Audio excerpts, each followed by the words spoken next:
ఇచ్చింది నువ్వు కాదా? ఆనాడు మంత్రివర్గంలో నీ మంత్రులు లేరా? హరీష్ రావు గారు ఆ మంత్రివర్గంలో మంత్రి కాదా అని నేను ఇవాళ అడుగుతున్నా.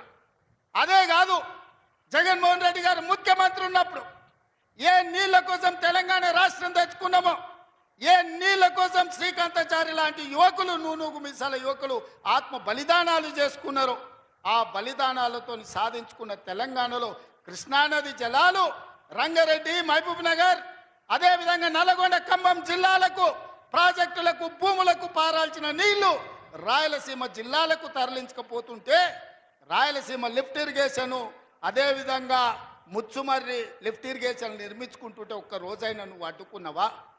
వీరతిలకం దిద్ది జగన్మోహన్ రెడ్డికి పంచపక్ష ప్రమాణాలు పెట్టింది నువ్వు కాదా? ఇవాళ నువ్వు చేసిన పాపం ఇవాళకు మాకు శాపమైంది, ఇవాళ మాకు ఉరైంది. ఇవాళ తొందరలోనే రాయలసీమ లిఫ్ట్ ఇరిగేషన్ పూర్తి అయితే రోజుకు 10 టీఎంసీలు, రోజుకు 10 టీఎంసీలు అంటే ఒక్క నెల రోజులు మన కళ్ళు మూసుకుంటే 300 టీఎంసీలు శ్రీశైలం మొత్తం తరలించకపోవడానికి, మలుపుకపోవడానికి ఇవాళ పునాదులు వేస్తే ఆంధ్రప్రదేశ్ ప్రభుత్వం వీర తిలకం దిద్ది కాంట్రాక్టర్ దగ్గర కమిషన్ల కోసం కక్కుర్తిపడ్డది నువ్వు కాదా చంద్రశేఖరరావు? ఆనాడు సాగునీటి పారుదల శాఖ మంత్రి హరీష్ రావు కాదా అని నేను అడుగుతున్నా. 5 ఏళ్ళు హరీష్ రావు సాగునీటి పారుదల శాఖ మంత్రి, 5 ఏళ్ళు చంద్రశేఖరరావు గారు సాగునీటి పారుదల శాఖ మంత్రి. మరి నేను ఇవాళ అడుగుతున్నా, పాలమూరు అక్కడనే ఉంది, కల్వకుర్తి అక్కడనే ఉంది, భీమా ఎండిపోయింది, కోయిల్ సాగర్ ఆరిపోయింది, ఈరోజు ఆర్డీఎస్ అట్లనే ఉండిపోయింది. మా ప్రాజెక్టులు ఎందుకు పూర్తి చేయలే? మా పాలమూరు కష్టాలు ఎందుకు తీరవలేదని నేను అడుగుతున్నా. ఈ నీళ్లు మాకు నాగరికతను ఎందుకు తేలే? ఈ నీళ్లు మాకు పసిడి పంటలు ఎందుకు తీయలే? ఈ నీళ్లు మాకెందుకు కన్నీళ్లు మిగిలిచ్చినాయని నేను అడుగుతున్నా. ఈ నీళ్లు మా భూములు ఎడారుగా మారడానికి, ఈ నీళ్లు మా ప్రజలు వేలాదిగా వలసలు పోవడానికే పనికొచ్చినాయి తప్ప మా జీవితాలలో వెలుగులు వచ్చినాయని నేను అడుగుతున్నా. ఈ పాపం నీది కాదా చంద్రశేఖరరావు? ఈ పాపం నీదే కదా? 10 ఏళ్ళు వచ్చిన తెలంగాణ రాష్ట్రంలో 2 లక్షల కోట్ల రూపాయలు సాగునీటి ప్రాజెక్టుల కోసం ఖర్చు పెట్టినావు కదా. 1,00,000 కోట్లు కాళేశ్వరం కట్టినావు, 1,00,000 కోట్లల్లా 1,000 కోట్లు మింగినావు. కట్టిన కాళేశ్వరం కుప్పగూలిపోయింది. ఇంతకంటే దిక్కుమాలిన ప్రాజెక్ట్ ఇంకెక్కడైనా ఉంటుందా అని నేను చంద్రశేఖరరావుని అడుగుతున్నా. ఇవాళ మా ప్రాజెక్టులు పడావు పెట్టి మా నిధులు నీళ్ళేమో రాయలసీమ తరలించకపోయింది, నిధులేమో నువ్వు తరలించకపోయినావు, పదవులేమో నీ ఇంట్లోకి వచ్చినాయి, పాపాలేమో మాకు వచ్చినాయి.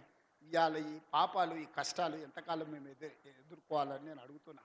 అందుకే మిత్రులారా, ఇవాళ మన మీద పగబట్టిండు. 10 ఏళ్ళు ముఖ్యమంత్రి ఉన్నాయన, మన పరిపాలన బాగలేదంటుండు. నేను అడుగుతున్న ఇక్కడికి వచ్చిన సోదరుని, తెలంగాణ ప్రజల్ని, 10 ఏళ్ళు కేసీఆర్ ముఖ్యమంత్రి ఉన్నాడు, 12 ఏళ్ళు నరేంద్ర మోడీ ప్రధానమంత్రి ఉన్నాడు. ఇవాళ చర్చకు సిద్ధమా? కిషన్ రెడ్డి గారు మీ పార్టీ ప్రెసిడెంట్గా నువ్వురా, కేంద్ర మంత్రిగా నువ్వురా, చంద్రశేఖరరావు గారు ప్రతిపక్ష నాయకుడిగా నీ పార్టీ ప్రెసిడెంట్గా నువ్వురా, కాంగ్రెస్ పార్టీ నుంచి ముఖ్యమంత్రిగా నేను వస్తా. 12 ఏళ్ళు మోడీ పరిపాలన మీద, 10 ఏళ్ళు చంద్రశేఖరరావు పరిపాలన మీద, 12 నెలల మా పరిపాలన మీద, ప్రజా పరిపాలన మీద చర్చ చేయడానికి నేను సిద్ధంగా ఉన్నా. చర్చలో ఓడితే ముక్కు నేలకు రాస్తా అని చెప్పి నేను ఈ సందర్భంగా సవాలు విసురుతున్నా. ఇవాళ నేను అడుగుతున్నా, మాకు అవకాశం వచ్చింది, మా జిల్లాకు అవకాశం వచ్చింది, మేము ఎవరినో అడుక్కోవడం, ఎవరి ముందల్లో చేయి దాచడం కాదు. ఇవాళ మా పాలమూరు జిల్లాకే ఒక అవకాశం వచ్చింది. మా ప్రాజెక్టులు మేము పూర్తి చేసుకోవద్దా?